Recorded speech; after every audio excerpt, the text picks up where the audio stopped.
Thanks for tuning in. You're listening to Just Riding Along on Mountain Bike Radio. Tonight's episode is brought to you by Coffin Torpedoes. That's right, Coffin Torpedoes. They're a real thing back in the days of body snatching, and it was essentially a short-barreled shotgun mounted inside of a casket. So when you open the lid of the casket as a grave robber, kaboom, you're dead also. Would you just fall into the coffin and the lid would close and then someone could just throw the dirt back on top of both of you? I don't think it was that sophisticated, but yeah. That'd be convenient, though. And if you want to know why I know about those, you could go listen to a podcast called Invention.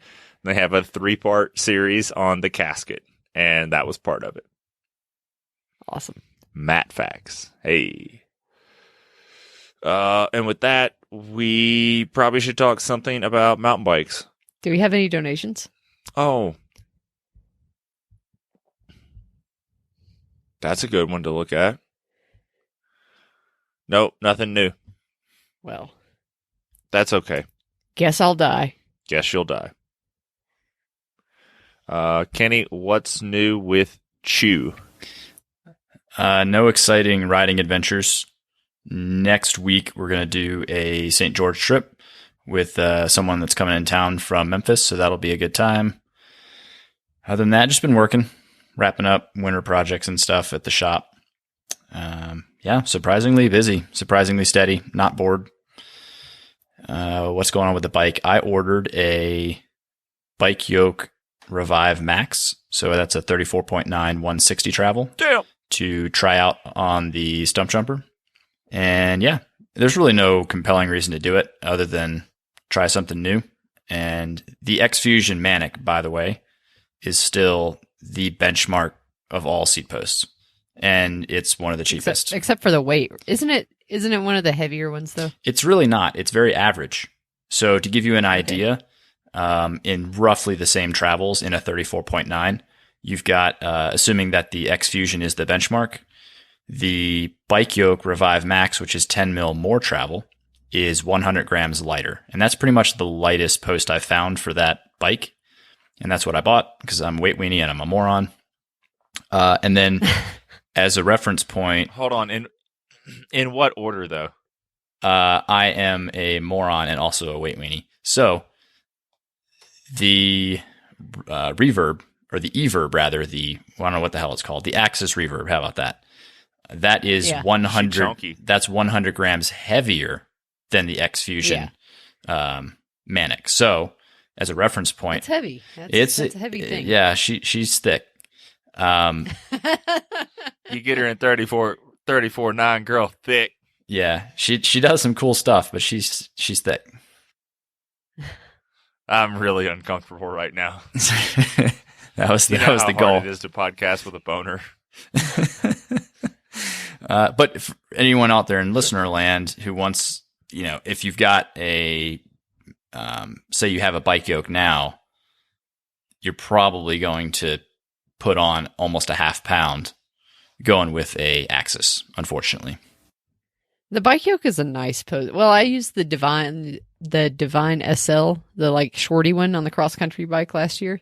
Yep. And it was nice. All the ones I've installed have been installed. The installation's a little weird with that plastic tool thing you have to use, but it wasn't hard. It's just there are a lot of dropper posts out there where you can just look at them and you can install them without reading the instructions, and that is not one of them.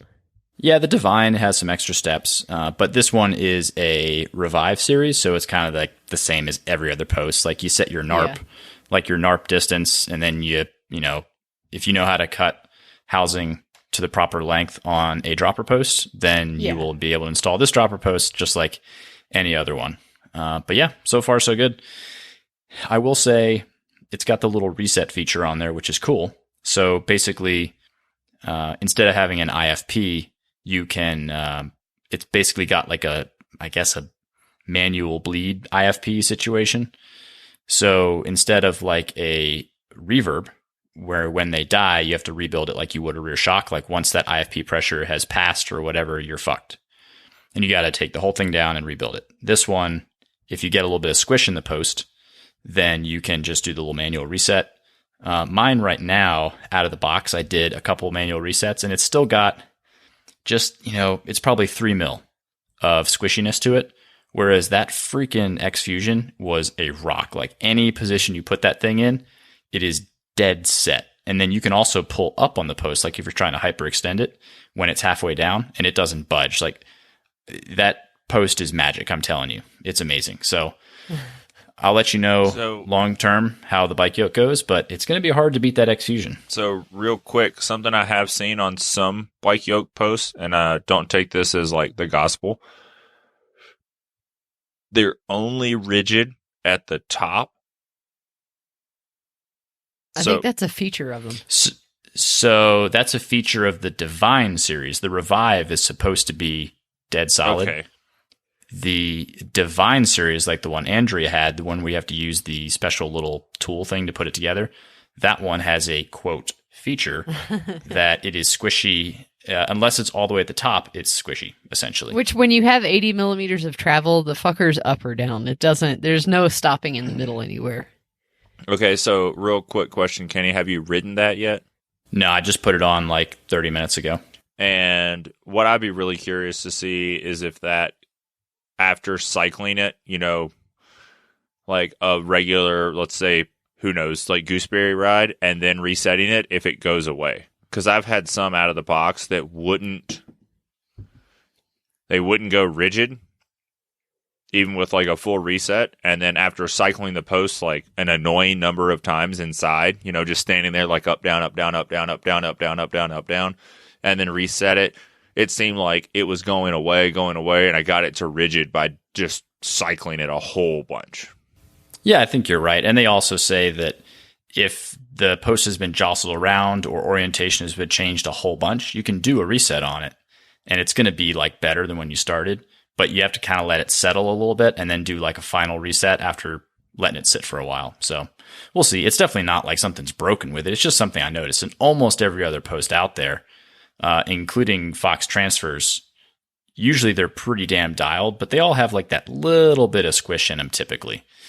Just a couple of millimeters, but something that X-Fusion is like just different. It's crazy. That old hatchback strut that they put inside there is dialed. I have a reverb story from today. Oh yeah, and then I have a dropper post story too. So the story goes: customer came to the shop and the reverb was broken. So that was a cool story though. No, I mean, since we went to Stu last year, I have taken on whatever reverb comes in the door, and I'm good. Like I can actually, I think I'm pretty much to the point of where it's profitable for me to rebuild a reverb. Except I've had a couple of times. Basically, what I want to do is just how like some restaurants say we have the right to refuse service to anyone. If I let the air out of the reverb, flip it upside down, like disconnect it, flip it upside down, and take the first snap ring out and pop that, like do the first thing where you pop the bottom, it's like the poppet housing out of the bottom of the post. If I see that those wrench flats are fucked, I'm just going to put it back together and say I can't service it. Because is that because of a person who's already been there and done that, or yes, because you're not going to be able to get it off? Because, well, and it could, usually it's at some point in the process, whoever fucked up those wrench flats over torqued something, and it's just going to break. Like there was one that last year I opened up and it was the same thing. Like the wrench flats, like there's a couple that are rounded off in the first step. And then I look further down the post, and under that there's like an 11 millimeter wrench flat, and that part is just like round. It's just round. Like there's nothing I can do. I can't take the post apart.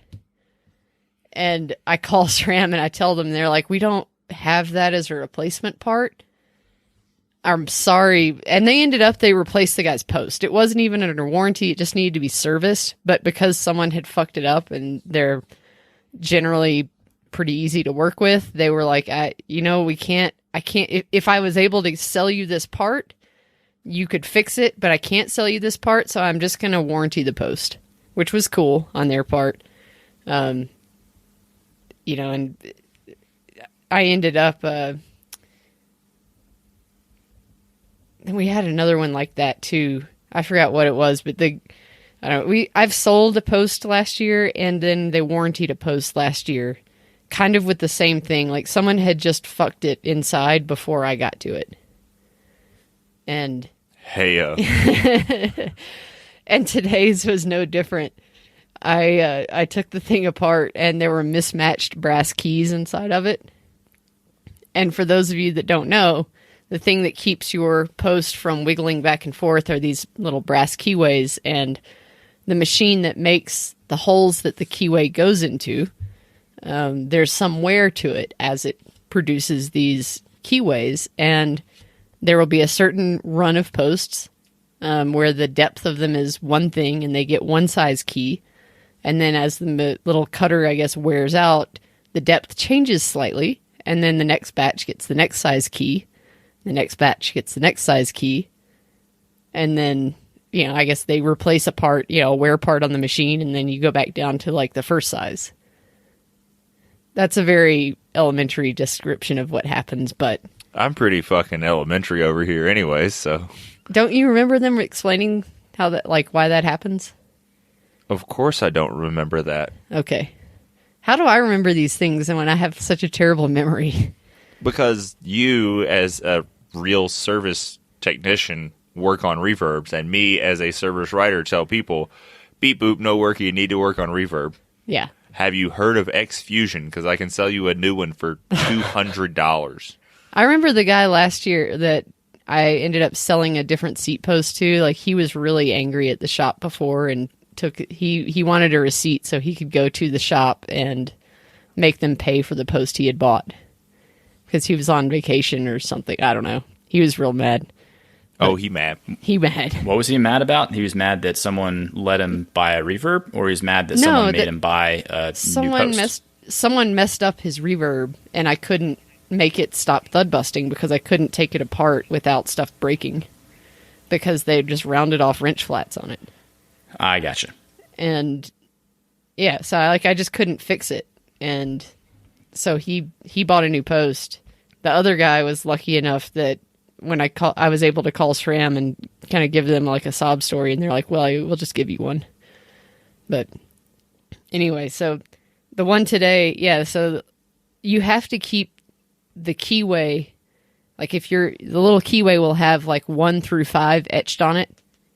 I do remember that the number has no bearing on their size. Yeah. 1 is not smaller than 2. Is not smaller than 3, is not smaller than 4. It's totally Yeah, it's like a random sizing. But some people think that if you have a little bit of knock in your seat post, got that knock in the trunk, that you can remove your, say, number 3 keyway and put some 5s in there, because the 5 is a bigger number, so 5s are bigger. Which actually, in this case, I did find that 5s are bigger than 3s. But that's just kind of coincidence. Count Dracula's about to pop out and bust your ass. Why? Just Who's Count Dracula? From Sesame Street. Oh, yeah. 1, Oh. 2, 3. Oh, yeah, I love the count. But, yeah, so this seat post had 1 3 keyway in it and 2 5s. And so I was like, well, I guess I'm going to try to put 3 5s back in it. And when I went to put the post together, it wouldn't fit. They were too big. So I was like, well, I guess I'm going to take the 5s out and I'm going to try 3s. And that fit. So I don't know. The 3s might be too small. Like maybe I needed 4s. I don't know. Or maybe I needed 1s. I don't know what the person who serviced it before me did. I don't know if they dropped some on the floor and just got some extras out from just any random bag they had in the shop. I don't know. But it wasn't right. But I put it together. There were parts inside the post that were scratched that might make it fail again. But someone signed their name in there. Yeah, someone signed their name in there, exactly. Yeah, but that was my reverb story. It felt solid, though. It was. I did not have any vertical shuttle in that post when I was finished with it. I prefer a little vertical shuttle, if you know what I mean. No, I don't know what are you talking about? That was a very dirty joke. Oh, I didn't get it. Shut up.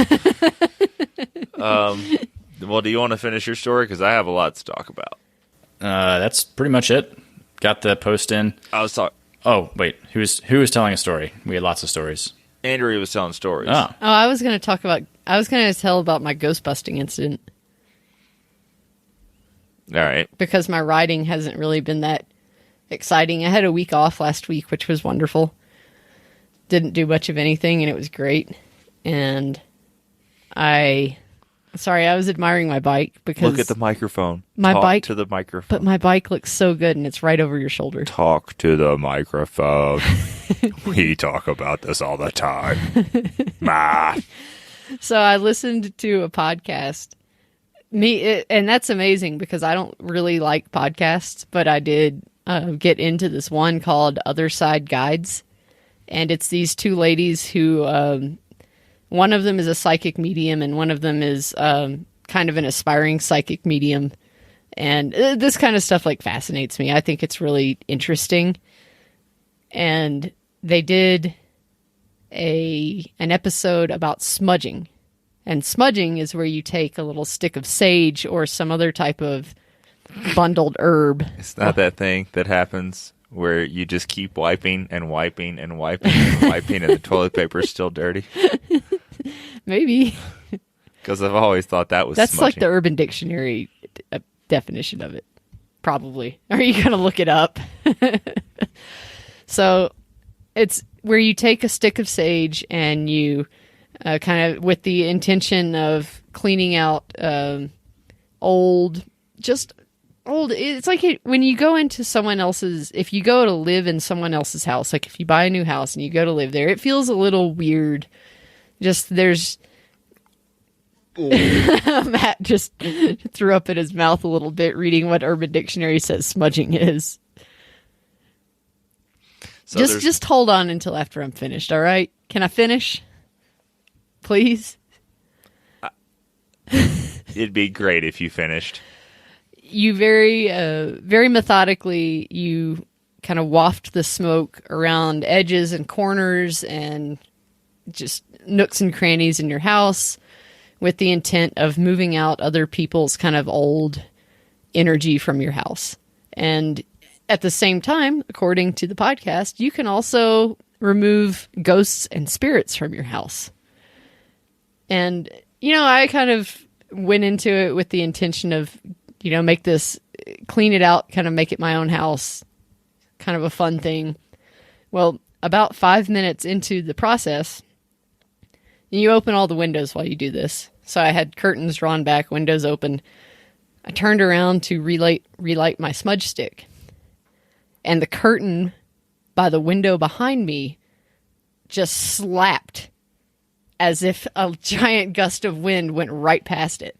And I turned around really quick and looked, and one curtain on the window is moving. Nothing else. There's no wind. There's no trees blowing. There's absolutely no natural movement of air in the house. And this one curtain had just snapped like a fucking bullwhip. And I was like, oh my God, you gotta be fucking shitting me.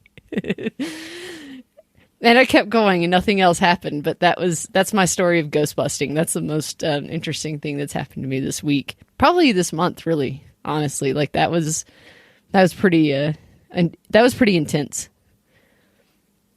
So that's it. Matt's going to talk about being a demo driver now. I was going to say Urban Dictionary has one smudging that's really gross. The act of using a frozen poo as a self-pleasure device. I don't even feel comfortable saying that on there. Oh, why? But the one that I was thinking closer to, when your dog drags their butt across the carpet. Oh, well, yeah, that's way better than the other one. Yeah. That other one would just give you an infection. I don't want that sickness.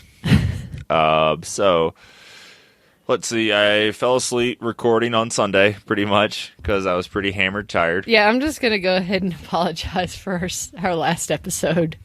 Hopefully, that's no one's making a New Year's resolution to listen to the JRA show for the first time, and they start with that one. Anyways, you can't stop it. I was on Sunday, Monday, Tuesday. I went to a cool shop and did a really cool demo and got to ride with some cool dudes. So, got to ride Zen Trail in St. George. I guess it's called St. George. Didn't we talk about that one, or is that? No, okay. We talked about me riding Gooseberry. Okay. So I rode Zen in St. George with the guys from Over the Edge Hurricane, and that was fun. And then we went to this place called Rumby. So what did you think about Zen? Is that the first time you've ridden Zen? Yeah, definitely. I'd never been there before. Oh, and you're just kind of like, meh? Oh, no, it was great. It was really cool. Oh, okay. We rode. You should talk. You should talk about it. Well, how did you feel? I was going to start. Well, I was kind of tired, and I ended up. I was having. I'm just going to throw a little fact in here. If you have a Sprinter van that uses DEF, which is the diesel exhaust or diesel emissions fluid, whatever it is, it's the stuff that's the liquid additive that works in conjunction with the catalytic converter, right? Cool. Well, if you run out of DEF and the light comes on, you only get to crank your van like 15 more times or something. And just a little fun fact, so you know, it requires 5 gallons of DEF to turn that light off. So if you see the warning light and you pour in 2.5 gallons and you turn the van on and go, crap, it didn't clear the code, it's a 6.5 gallon tank. The light flashes at 1 gallon, and then you must refill to 6 gallons to remove the error code. So if you just keep driving the van and ignore the code, then the van will no longer work, and someone will have to come out, pour DEF in it, and OBD port clear the problem, and that'll be really expensive. So just thought I'd throw that out there because that's something I learned this week, and yeah. Most people probably already know that if they have vans, but if you don't, now you do. So you can also just pee in that tank. 5 gallons is a lot. That's a lot of pee. Well, I mean, you got to get your buddies to help out, but you just flag people down on the side of the road, be like, "Hey, can you pee in my DEF tank?" Yep. Well, it's kind of awkward because it's kind of up high, like in the engine bay. So you kind of got to do. You kind of got to get up there. Be like a downward dog pee or something. Yeah, exactly. No, I think you would just have someone stand on the bumper. I guess it just depends on where your tank is. It's like at the height of the radiator fill cap. Oh, okay. It's pretty high. So the guys from Over the Edge had their photographer in town that day. So we rode at photographer pace, which was, I don't want to say bad. It just made the ride longer. But it was really cool because I got to stop and like play a lot. Because it's like, oh, let's ride this again. It's cool. And I'm like, yeah, I'll jump that again. I'll slap through that. I'll do this. I will make all of my suspension make weird noises because I came up short on that. No sweat. I don't mind. So I found a really cool rock. Did you make that one climb kind of at the beginning of the trail? I say beginning. You climb for probably 10 minutes, and then there is a real techie climb. You make like a left-hand turn, and you got exposure on your right, and then you got super techie climb. No, I did not clear that. So it's kind of a bummer. Pansy. Yeah, that one's rowdy. There's a line on the right that I've been trying to clear of that, and I've gotten really close.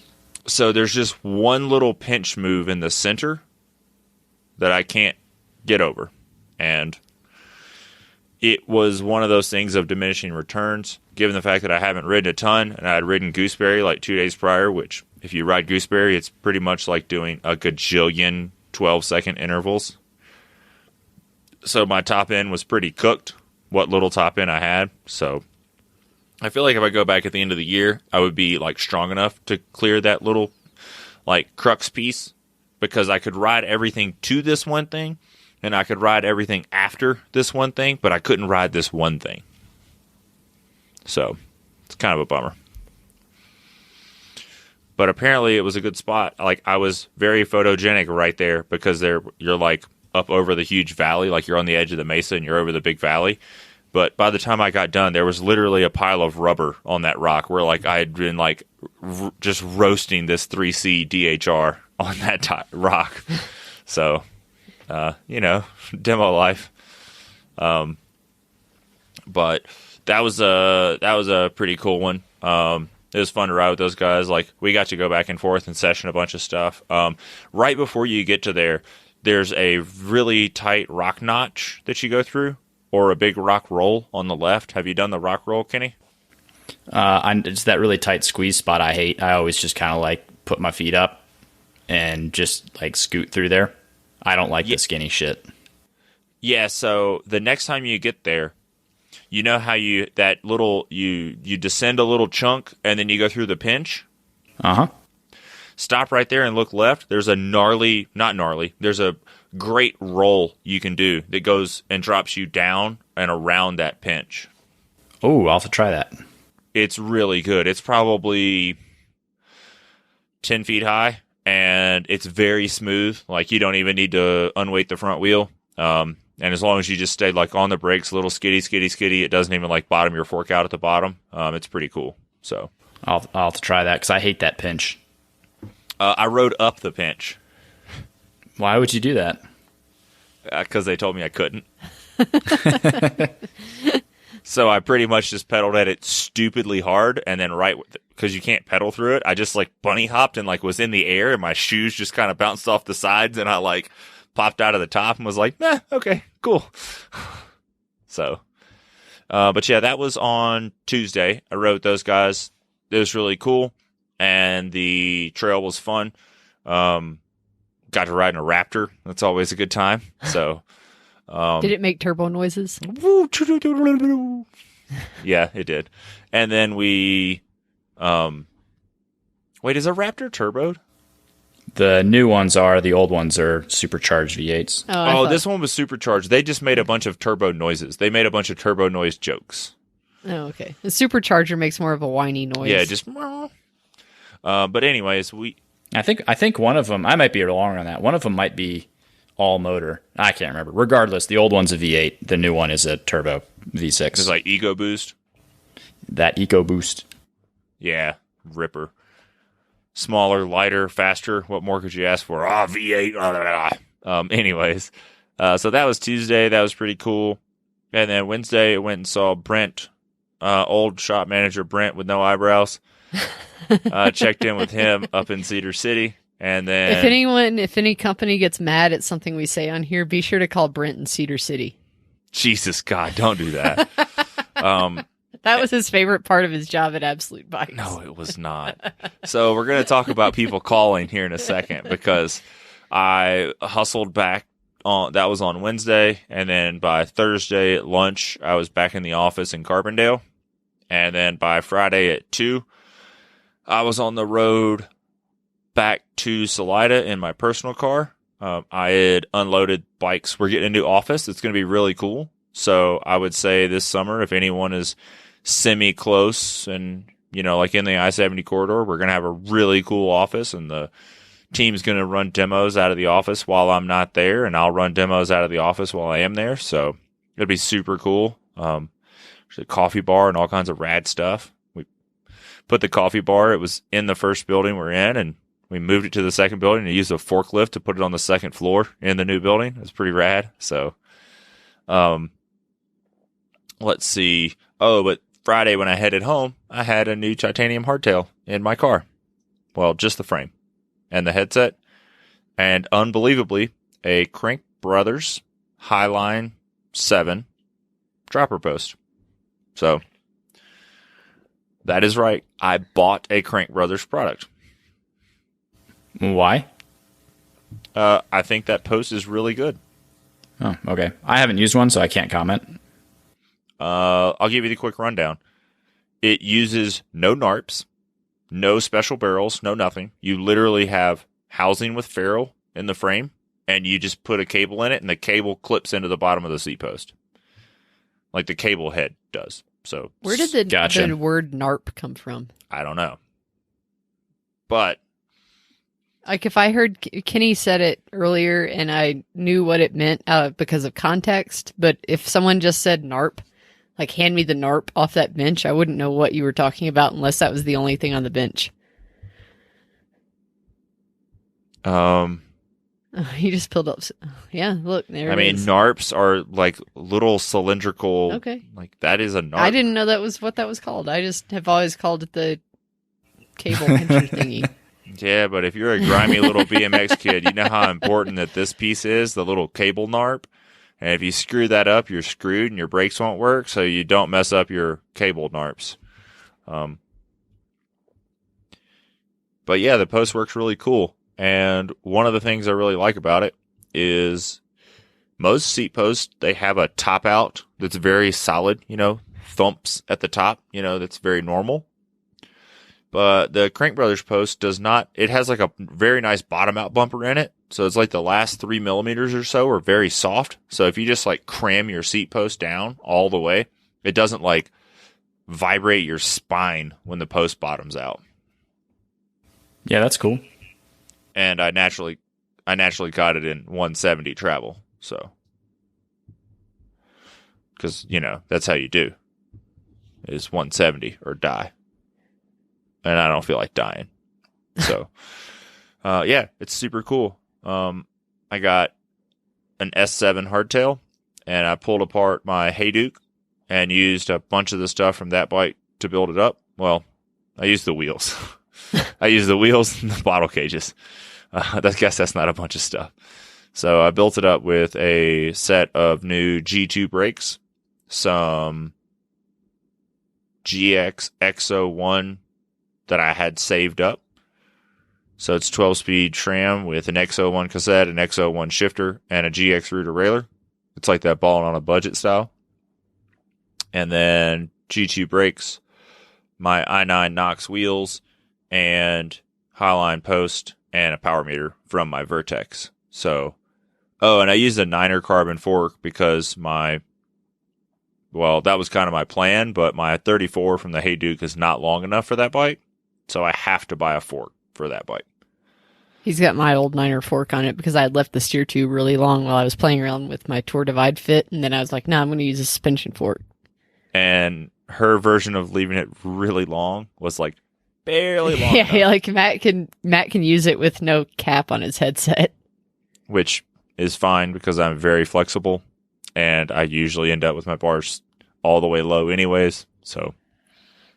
But I would love to run that whiskey fork that has a little bit longer axle to crown on that bike. It's really made for something with a little longer axle to crown, but for what I see myself riding that bike in the next even 3 or 4 weeks. Yeah, our trails are fucked right now. Yeah, I'll probably end up with a fork on it in the next 2 weeks before I go down to the next big tour, just so I can take that bike with me and it looks kind of cool. So, and I don't know. Gave it a lot of thought while I was riding today. I know what I want for it. I want that pike. I want that silver pike. Oh, don't put silver and tie together. No, I've seen it held up together in the shop in person. No. Well, fine. Still going to use... Just like, it's like putting 2 different anodization colors together. Yeah, okay. It is. Can I get chrome logos? Yeah, sure. All right, well, maybe I'll do that. Black with chrome logos. We'll see. But that's pretty much it. Oh, God, that would be hideous. Oh, it would look better than silver. Oh, I'd throw up on my own bike. But speaking of dropper posts, have you seen the new short travel DT Swiss post? Yeah, it doesn't exist, though. Could be cool. I don't know. But it's not... Why don't you try it out, Kenny? Get it with those hubs you got. I know. All DT. Yeah, but... Go ahead and get the fork and shock. I want a 180 post with ceramic sliders. Ceramic keyways. I was gonna ceramic spiders. Like that sounds kind of creepy. I'm just gonna move on from that. I don't get it. I mean, the post looks really cool. It looks really simple, but they said that they're not going to sell the post until 2021. So that's shitty. yeah, you can only get those on Canyon bikes for now. So maybe I read that bike rumor article wrong, but probably not, because I read that and I was like, well, guess I'll check back in a year, because if it sucks, they'll just stop making them and never sell them. And if it doesn't suck, they'll probably sell them earlier, because that's how the world works. Yeah, I think that's pretty reasonable. But yeah, I built up the bike yesterday, and I rode it today for about an hour and a half just on dirt roads, because that's all we have around here right now. And it was fine. It was like any first ride. I rode around and pulled my multi-tool out and adjusted this, and then adjusted that, and then adjusted this, and adjusted that, and then rode home. You know, it was... Did you go down to highway level, or did you stay around the house? No, I went all the way to Coaldale. Oh, cool. And rode back. So it ended up being about 17 miles almost. That's good. And, fun fact, no one will know this except Andrea. I rode a wheelie from before the Burrows Yeah. to Acres of Ireland. Like up that hill?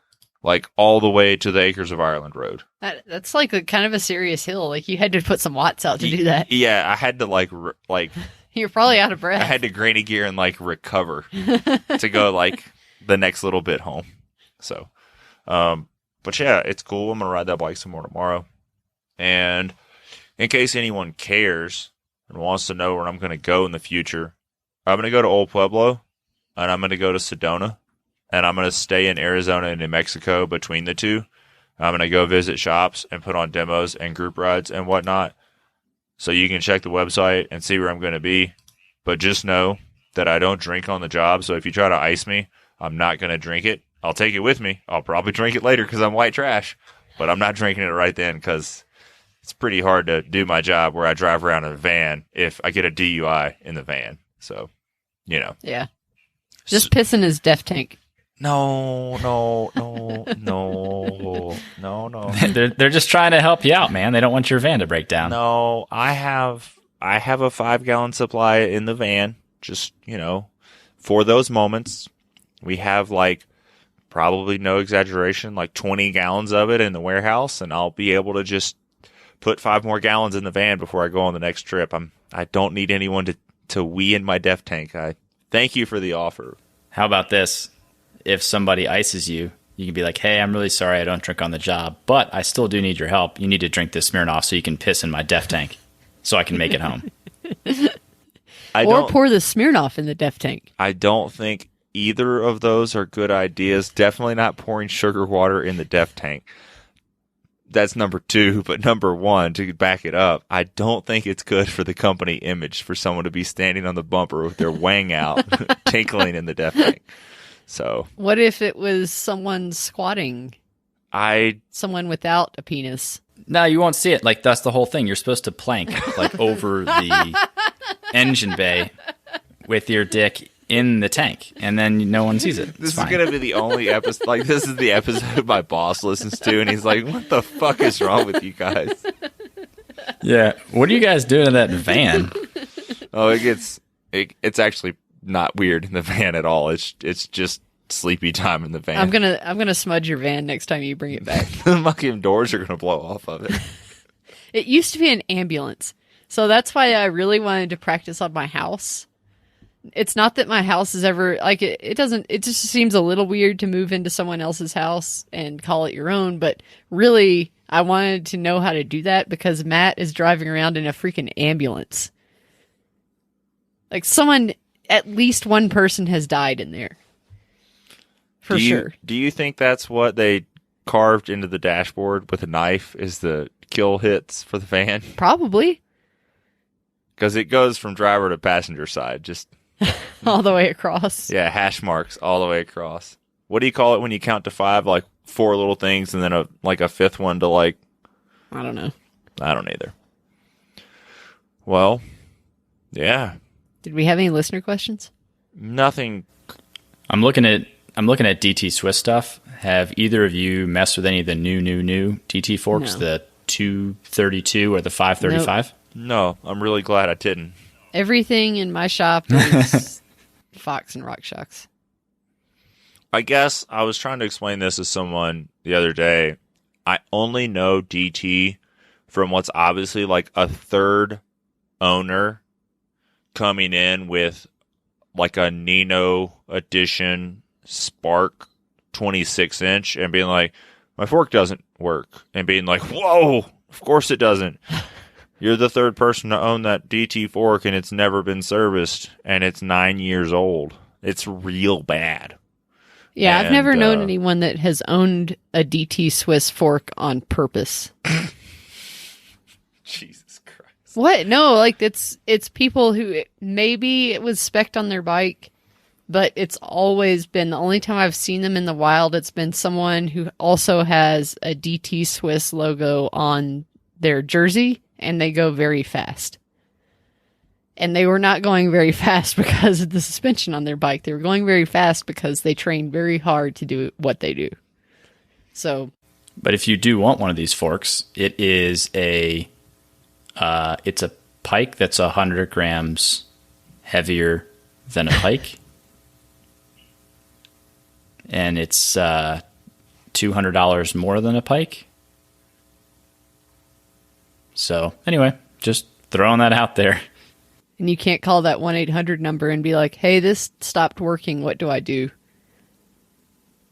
I mean, they might have some number, but I doubt it's as good as this. You don't get to talk to Jimmy about it, all right? That's my favorite part about SRAM products is if I do have to call in for a tech question, I get to talk to Jimmy, who is my favorite tech. I very rarely get to call anymore. I know, you do all this stuff online, but I call sometimes just to talk to Jimmy, and I can hear him facepalm through the phone. When I say, this is Andrea from Absolute Bikes, I can just see like the hand slapping his forehead. Not really, I don't think he hates me. I don't think he even knows who I am, really, but hopefully someone there will hear me talking about it, and they'll go and just give him a hard time.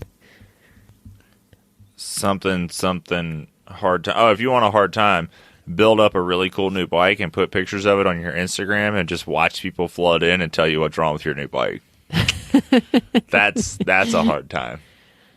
That's a fun time. What's wrong with your bike so far? It's not pinion. Oh, yeah, I saw that. The front fork looks a little stiff.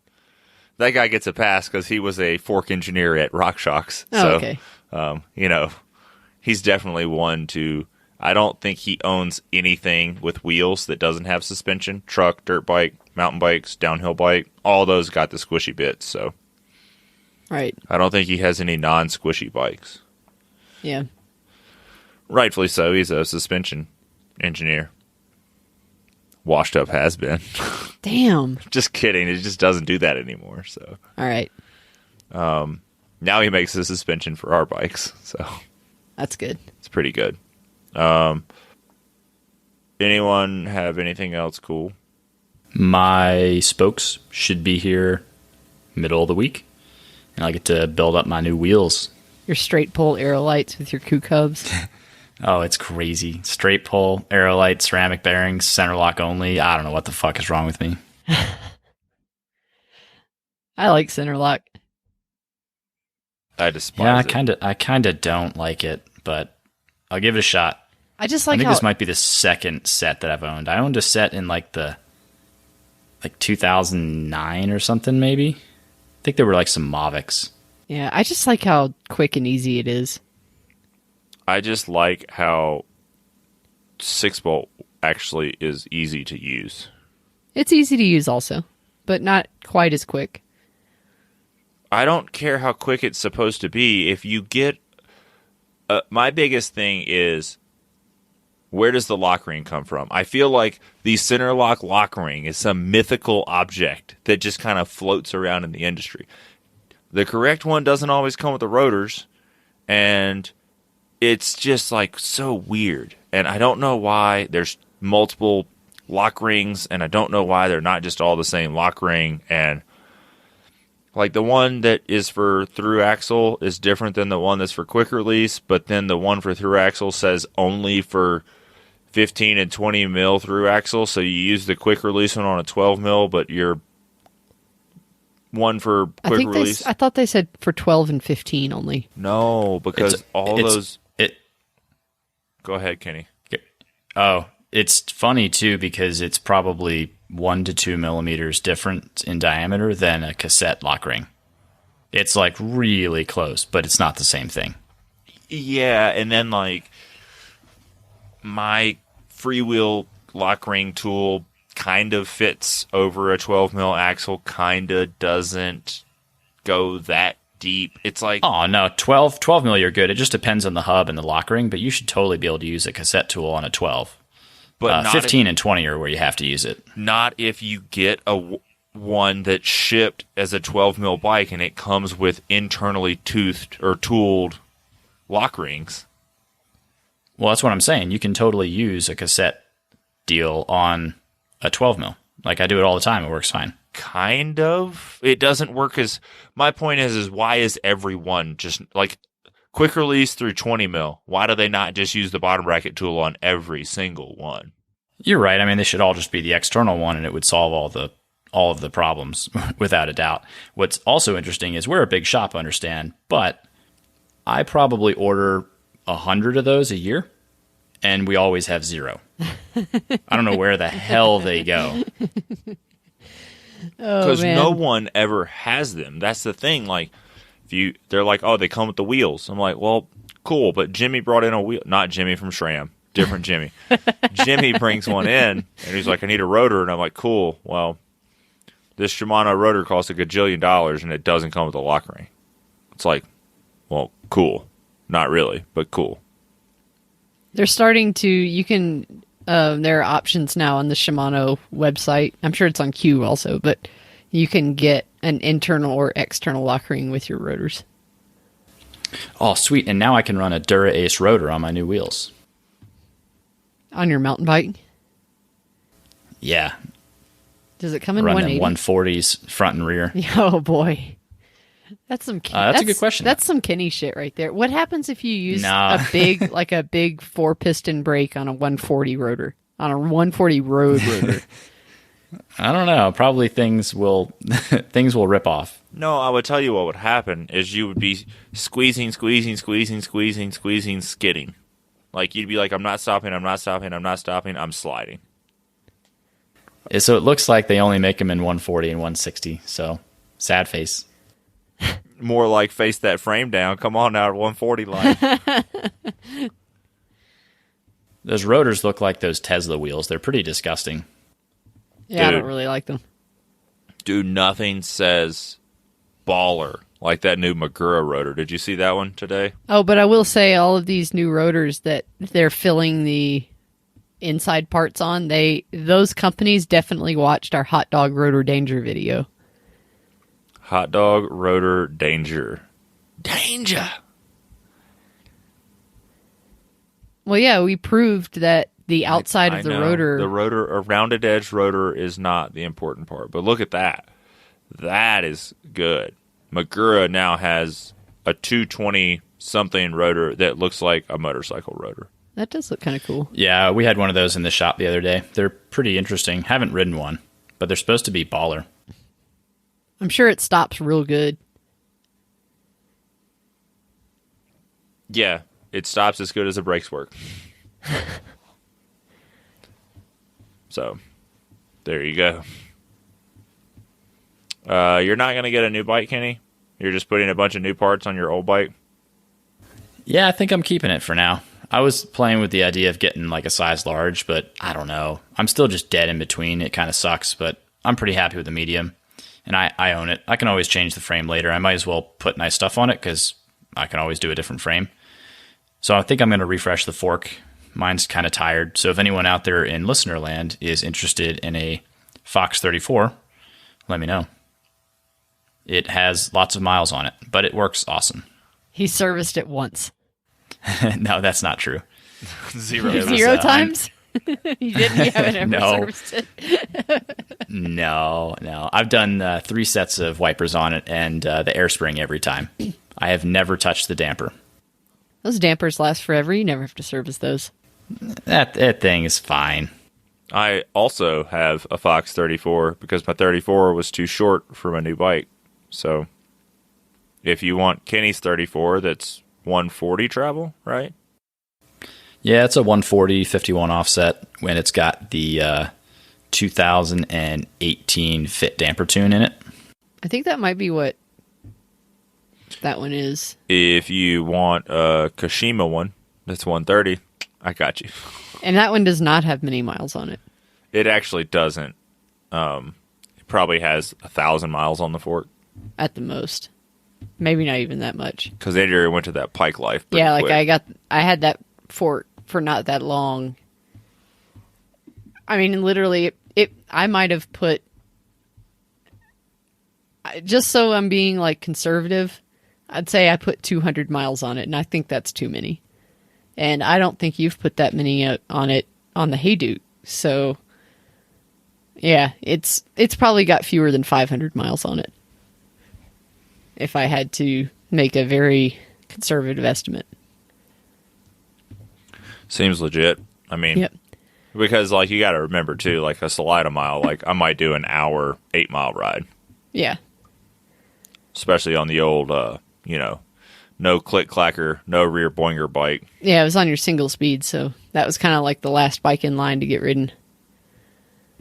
I rode that bike. I like kind of grabbed that bike for those local trail rides a lot last year, but I just didn't ride that much. I rode 900 miles last year. Yeah. I think that does it though. Absolute Bikes, we're still looking for a mechanic. A good mechanic. We'll pay. We'll pay a good mechanic. Just can't be a jerk. No jerks allowed. You can be a little bit salty. That's all right.